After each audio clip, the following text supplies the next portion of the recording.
Olá! Vamos trabalhar hoje com um modelo diferente em relação à previsão para Machine Learning, que é o de Decision Forest, de Random Forests. É um modelo que vai combinar a saída de diversas árvores de decisão, de diversos Decision Trees, em um modelo de ensemble, um modelo de conjunto, onde a saída de cada um dos modelos componentes do conjunto vai determinar, via uma eleição, via uma composição, qual é o resultado final que o modelo tem.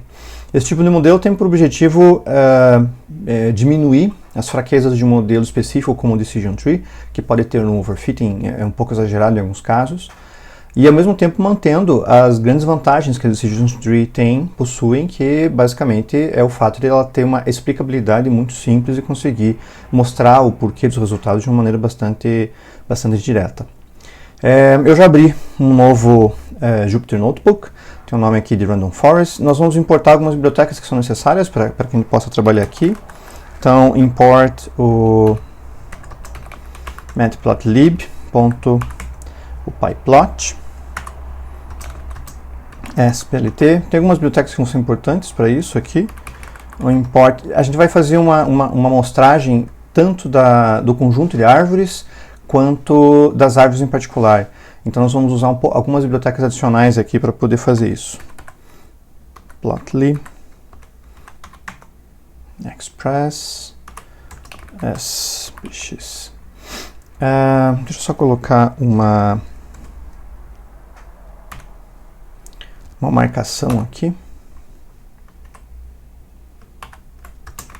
Exemplo de Random Forests.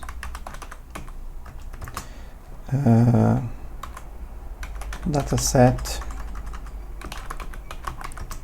IDs. E além dessas bibliotecas, nós vamos usar algumas bibliotecas que são específicas do scikit-learn. Então vamos importá-las aqui. A primeira coisa a importar é o próprio iris, que nós vamos usar aqui dentro, da mesma maneira que nós já tínhamos feito no outro exemplo, e importar, deixa eu colocar aqui o from sklearn. O sklearn ele tem uma biblioteca específica para os conjuntos de modelos. Eles chamam isso aqui de ensembles. E, na realidade, eu posso ter mais de um tipo de conjunto com diferentes modelos aqui dentro. Nós vamos fazer um ensemble, nós vamos fazer um conjunto de modelos baseado em Decision Trees. Mas a biblioteca permite que você faça ensembles, que você faça conjuntos de outros modelos também. De forma que você tenha um resultado final mais específico para o esperado, baseado em quais modelos você escolhe e como que você seleciona como as saídas dos modelos vão ser importadas aqui dentro, vão ser colocadas aqui dentro. Aqui nós vamos importar o Random Forest Classifier, que é o modelo que nós vamos usar aqui dentro. E finalmente vamos carregar o dataset do iris e colocar os dados em particular no X maiúsculo e o target no X minúsculo. Isso aqui já vai fazer com que nós possamos olhar os dados de forma geral. Se eu pedir para dar uma olhada aqui, a gente pode observar todo o array de dados que está colocado aqui dentro, exatamente da mesma maneira que foi colocado no último exemplo. E as descrições do modelo, os targets aqui dentro, o dataset que é colocado aqui dentro já é tratado, ele já vem com um conjunto de meta-informações mais adequadas para que você possa fazer os exemplos, possa criar os exemplos. E em outros vídeos nós vamos ver como trabalhar com datasets que não são exatamente já preparados para isso, como que nós preparamos um dataset a partir de um CSV ou de um banco de dados ou de coisas assim. Bom, nós temos agora que começar a trabalhar com a nossa floresta de árvores. Então, vamos criar uma floresta que vai ser um Random Forest Classifier. E o Random Forest Classifier tem uma série de parâmetros aqui dentro e nós vamos escolher alguns deles. O número de parâmetros é maior do que esse, obviamente. A gente vai escolher somente alguns dos parâmetros para poder trabalhar com uma floresta de árvores que seja tratável aqui dentro nesse exemplo. Um dos parâmetros que nós temos aqui é o número de estimators, que na realidade é o número, estimators, de árvores que vão ser colocadas dentro dessa random forest, dentro dessa floresta. Nós vamos estipular 10, só porque vai ser mais fácil visualizar essa floresta com 10 árvores, mas você pode estipular o número que você achar adequado, sabendo que quanto mais árvores você tem, você vai gastar mais processamento. Em teoria, você pode ganhar mais desempenho, no sentido da árvore ter mais acertos em relação às previsões, mas há um limite para isso, ou seja, a partir de um certo número de árvores dentro de uma random forest, você não tem um ganho significativo de desempenho de acerto, entretanto, você vai gastar mais processamento, mais memória e mais recursos para processar tantas árvores. Há um bom balanceamento, e você tem que avaliar os modelos para saber para que esse dataset em particular, com aquelas features em particular, qual vai ser um número adequado quando você deixa de ganhar em termos de desempenho de acerto a partir de um certo número de árvores.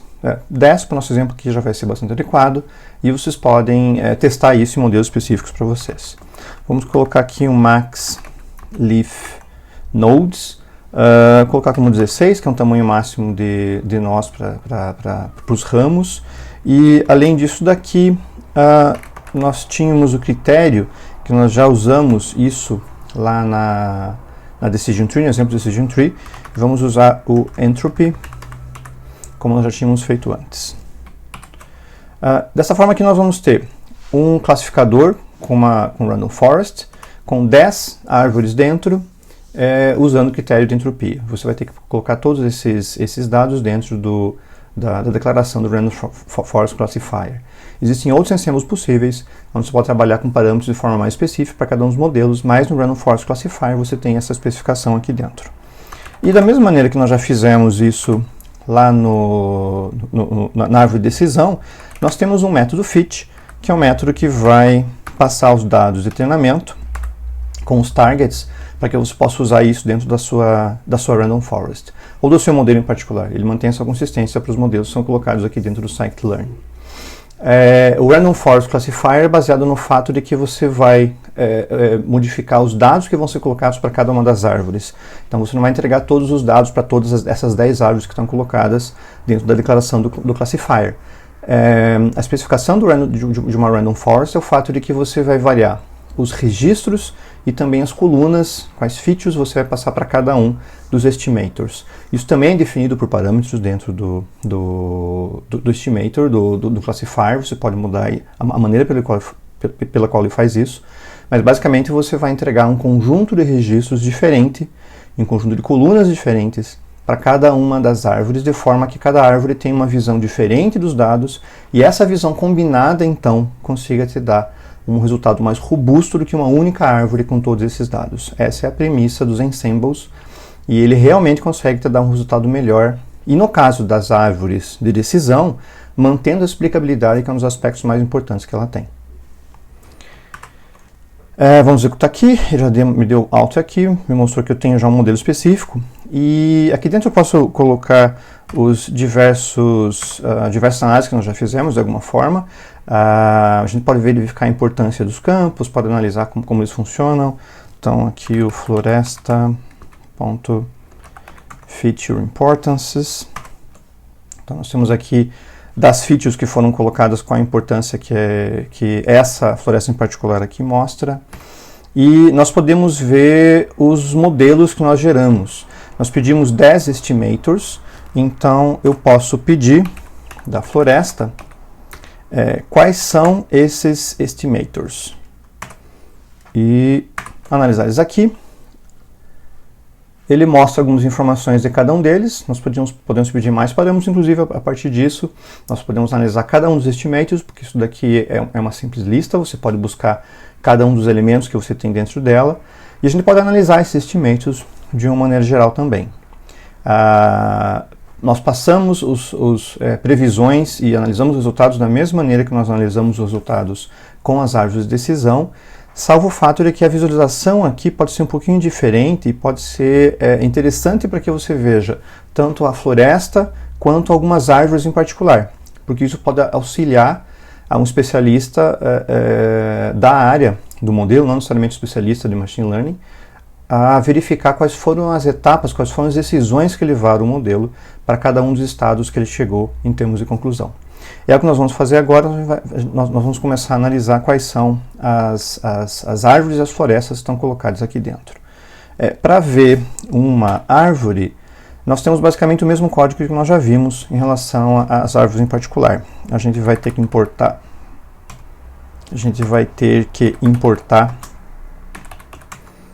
do scikit-learn a árvore, import tree, e daí a gente vai analisar algumas coisas aqui dentro, vai colocar os dados dentro de um visualizador e vai usar o TreeViewer, como nós já usamos no outro exemplo de árvores de decisão. Vamos criar uma figura aqui com os eixos. Vamos usar o pyplot para isso. O subplot vai ser usado só para controlar a figura. A gente sabe que nós temos aqui somente uma linha, nRows vai ser igual a 1, nCols vai ser igual a 1 também. E o fig size a gente vai usar o mesmo tamanho que a gente já usou no outro exemplo, que é o 20 por 20, que ele já ficou bem adequado. Agora a gente vai usar um método de tree, que é o plot tree. E aqui dentro nós vamos ter que usar um dos elementos dos nossos estimators. Nós temos 10 elementos aqui dentro, a gente pode usar qualquer um deles, mas nós temos que usar o floresta, estimators, e escolher um deles. Vou escolher o segundo elemento, que é 1, e mostrar aqui todos os dados que nós temos. Nós fizemos esse avanço dos parâmetros no vídeo sobre Decision Trees, mas aqui nós já vamos colocar todos os dados, feature names, vai ser o iris.featureNames também. O class names vai ser o iris.targetNames. O field vai ser true. E o rounded vai ser true também. E no final vamos colocar o ponto e vírgula para não mostrar aquele texto todo que faz com que a gente veja todos os dados da árvore. Dessa forma que a gente vai ver uma das árvores componentes dessa floresta, para ter uma visão de como é que essa árvore em particular chegou à decisão. A árvore foi mostrada aqui. Como vocês podem observar, tem uma pequena correção aqui, que é tinha um igual aqui no fig size, mas a árvore não ficou exatamente como nós esperávamos antes. Ela ficou um pouquinho maior do que devia, porque essa árvore é menor em termos de nós do que nós tínhamos nas árvores anteriores. De uma forma ou de outra, a gente está vendo uma das árvores aqui dentro, e a ideia é que a gente possa ver agora também a floresta com todas as árvores sendo colocadas, de uma maneira que a gente consiga ter uma ideia de qual o formato de cada uma delas. Nós estamos vendo o formato aqui em particular de uma das árvores somente, mas nós podemos observar, se for necessário, o formato de várias delas, analisando como que a floresta acaba sendo colocada dessa forma. Para fazer isso, nós vamos usar o mesmo método que nós usamos anteriormente aqui, que é o plot tree, mas vamos fazer isso numa sequência, porque já que nós temos nós sabemos que todos os estimators estão dentro dessa lista, basta nós percorrermos a lista e mostrarmos cada um deles de forma mais simplista. E talvez com um tamanho um pouco menor, para que eles não encham tanto a tela dessa forma. Então, nós vamos usar exatamente o mesmo método, só que de uma maneira um pouco diferente. Eu tenho que sempre colocar todos esses dados aqui, como iris, feature names, target names e o resto. Eu vou colocar isso de uma maneira um pouco mais simples aqui, colocando uma outra variável para isso. O feature names vai ser o iris.featureNames e o class names vai ser o iris.targetNames. Isso aqui vai otimizar um pouquinho o meu código aqui para baixo. Para mim determinar os eixos, eu vou usar o mesmo subplot, mas agora eu não tenho somente um elemento para mostrar, eu tenho 10 elementos para mostrar. Então o meu nRows ainda continua sendo o mesmo, mas o meu nCalls vai ser 10, vou colocar 10 árvores uma ao lado da outra. O fig size, por outro lado, vai ter que ser menor do que eu tinha anteriormente. Vou tentar colocar um 15 por 2 para cada um deles e vamos ver se isso daqui vai ficar adequado nessa visualização aqui. Para que eu possa percorrer todos os dados, vou verificar o índice no range que eu coloquei aqui dentro, que vai ser o range do número de árvores que eu tenho nesse meu ensemble. E aqui, novamente, eu vou usar o mesmo plot tree com os parâmetros que eu tinha. Os parâmetros que eu tenho anteriormente aqui são os parâmetros de qual estimator eu estou usando, feature names, class names, field e color. Vou usar os mesmos parâmetros aqui dentro, que vai ser o floresta.estimators. Índice. O feature names vai ser o fn. O class names vai ser o cn. O field true e o colors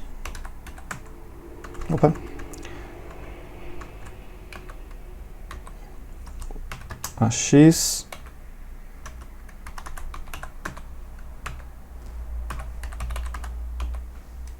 para que ele possa mostrar isso de forma adequada. Além disso, eu vou ter que colocar quais os títulos vão ser colocados aqui dentro.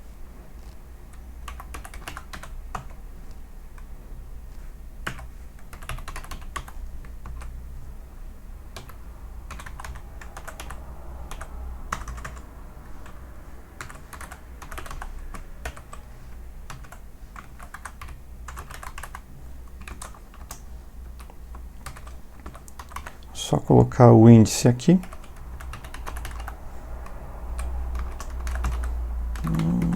Font size 10 provavelmente. E vamos ver como que esse processo vai acontecer.